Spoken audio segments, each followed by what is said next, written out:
নমস্কাৰ অসমবাসী সকলোকে ভোগালী বিহুৰ শুভেচ্ছা জনালো আৰু বিহুৰ ভিডিঅ' মই দিয়াই নাই তো তিলৰ পিঠা আৰু তেল পিঠা বনোৱাটো হৈ গেল আগতে তো কিমানো দেখাই থাকিম নহয় জানো সকলো মানুহে ভিডিঅ'ৰ এনেকে ফটো ষ্টেটাছ লগাই আছে পিঠা বনোৱা সকলোৱেতো জানে কিনো দেখাই থাকিম সেয়ে ভাবিলো অকনমান দেখাং লাৰু বনোৱা তো নাৰিকলৰ লাৰু বনাম চুজি অলপ লৈছো তো চুজি দি ভাজিম ধুনীয়াকে এনেকে দুটাহে নাৰিকল তো দুটা নাৰিকল কেইটা হয় হ'ব আৰু তাকে বনাম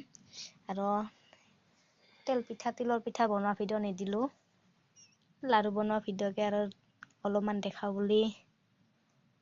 এয়া ভিডিঅ'টো কৰিছো আৰু ভিডিঅ'টো আজি নহয় দেই কালিৰে হয় মানে এডিট নকৰিলো আজিহে এডিট কৰি মানে আজি আপলোড দিলো আৰু এয়া চুজিখিনি দি লৈছো আৰু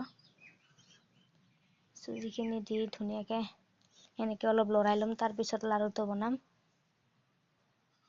বিহু বুলি ক'লে আৰু আমাৰ মানে ইমান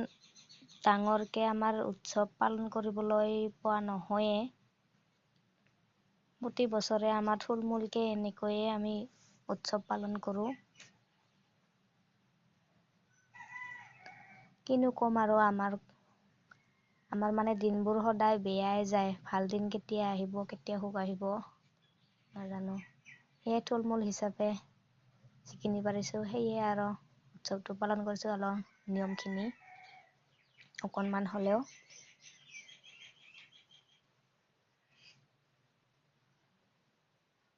আৰু নতুন নৱবৰ্ষৰ ভোগালী বিহুৰ শুভেচ্ছা সকলোকে জনালো সকলোৱে উপভোগ কৰক আৰু এয়া লাৰুখিনি বৌ বনাই আছে মই বনাই আছো হৈয়ে গ'ল আৰু এতিয়া বৌয়ে চাহ কৰি আনিলে তো চাহ খাব লৈছো আৰু তিলৰ লাৰু বনাই আছিলো তো নাৰিকলৰ লাৰুখিনি বনোৱা হৈ গ'ল ইফালে বাবাও আছে চাহ খায় আৰু ইফালে মই চৰুটো চৌকাত উঠাই দিছো গৰম হ'ব কাৰণে